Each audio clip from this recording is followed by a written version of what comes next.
ஆண்டவரும் இரட்சகருமான இயேசு கிறிஸ்துவின் ஈடு இணையற்ற நாமத்தில் அன்றன்றுள்ள அப்பம் வாசகர்களுக்கு எங்கள் அன்பின் வாழ்த்துக்கள்.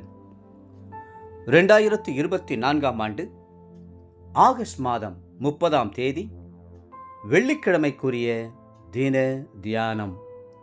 இன்றைய தலைப்பு உன்னை காக்கிறவர். 121ஆம் சங்கீதம் 3ஆம் வசனம் சொல்லுகிறது, உன்னை காக்கிறவர் உறங்கார். இந்த சங்கீதத்தை கூர்ந்து கவனித்து பாருங்கள். எனக்கு என்று ஆரம்பித்த இந்த சங்கீதம் 3ஆம் வசனத்திலிருந்து உனக்கு என்று திரும்புகிறது. பர்வதங்களை நோக்கி நடந்த தாவீது கர்த்தர் தனக்கு செய்த நன்மைகளை தன்னை சூழ உள்ளவர்களுக்கும் செய்வார் என்பதை உணர்ந்து அந்த வாக்குத்தத்தங்களை அவர்களுக்கும் அறிவிக்கிறார். உன் காலை தள்ளாட ஒட்டார், உன்னை காக்கிறவர் உறங்கார் என்று சொல்லுகிறார். எருசலேம் பண்டிகைக்காக வரும் ஜனங்கள் தங்கள் பொருட்களை பாதுகாக்கும்படி வேலைக்காரரையும் கூட அழைத்து கொண்டு வருவதுண்டு. சில வேளைகளில் இந்த வேலைக்காரர்களும் களைப்பு மேலிட்டு கண் அயர்ந்து விட்டால் பொருட்கள் திருடப்பட்டு போய்விடுமே என்று பயந்து கலங்குவார்கள். தூங்குபவன் தொடைதனில் கயிறு ஒன்று திரித்திட தூங்காது திரியும் நரிக்கூட்டம் உண்டே என்று தமிழிலே ஒரு வேடிக்கையான பாடல் உண்டு. இன்றைக்கும் குள்ள நரியாகிய சாத்தான் என்று ஒருவன் இருக்கிறபடினால் அவனுடைய கையிலிருந்து கர்த்தர் நம்மை பாதுகாக்கும்படிக்கு உறங்காமலும் தூங்காமலும் கண்காணிக்கிறார். அவருடைய கண்கள் தூங்காத கண்கள். ஆம், உங்களை காக்கிறவர் உறங்கார். அன்று அவர் நோவாவையும் அவர் குடும்பத்தையும் காத்தார். பெருமழையின் வெள்ளங்கள் மோதி அடித்த போதும் பிழையாய் நின்று காத்தவர் உங்களுக்கு நேராய் வரும் பயங்கரமான அழிவிலிருந்தும் ஆபத்திலிருந்தும் உங்களையும் உங்களுடைய குடும்பத்தினரையும் காத்தருள்வார். உங்களை காக்கும்படி அவர் பிளவுண்ட மலையானாரே.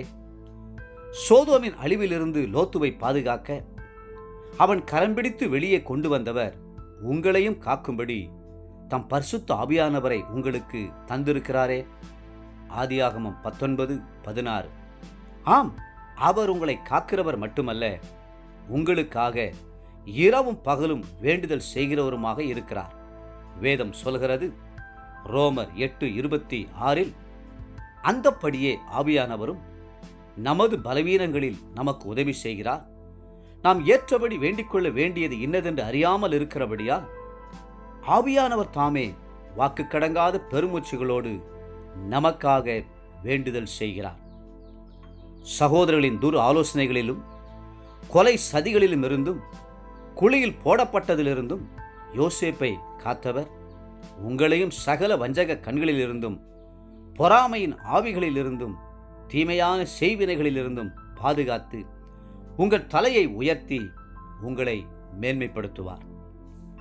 அன்றைக்கு தாவீதுக்கு விரோதமாக சிங்கம், கரடி ஆகியவையும் கோலியாத்து, சவுல் போன்றவர்களும் எதிர்கொண்டு வந்தபோதிலும் மரணத்துக்கும் தாவீதுக்கும் இடையே ஒரு அடி தூரம் மாத்திரமே இருந்தது என்று சொல்லப்பட்ட கொடிய மரண இருளின் பள்ளத்தாக்கினை எதிர்கொண்ட போதிலும் கர்த்தர் தாவீதை கண்மணி போல் காத்துக்கொள்ள வல்லவராயிருந்தார். தேவப்பிள்ளைகளே, அவர் உங்களையும் பாதுகாப்பார் என்பதை விசுவாசியுங்கள். இன்றைய நினைவிற்கு 2 நாளாகமம் 16:9. தம்மை பற்றி உத்தம இருதயத்தோடு இருக்கிறவர்களுக்கு தம்முடைய வல்லமையை விளங்க பண்ணும்படி கர்த்தருடைய கண்கள் பூமி எங்கும் உலாவிக் கொண்டிருக்கிறது.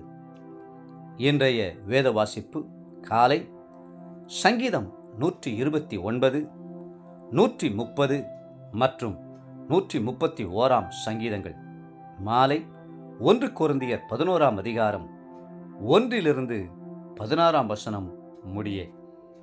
அன்புக்குரிய அன்றன்றுள்ள அப்பம் வாசகர்களே, மீண்டும் உங்களை வாழ்த்துகிறோம்.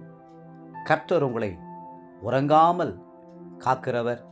கர்த்தர் மேல் விசுவாசம் வையுங்கள். கர்த்தர்தாமே உங்களை ஆசீர்வதித்து மென்மேலும் உயர்த்துவாராக. ஆமென்.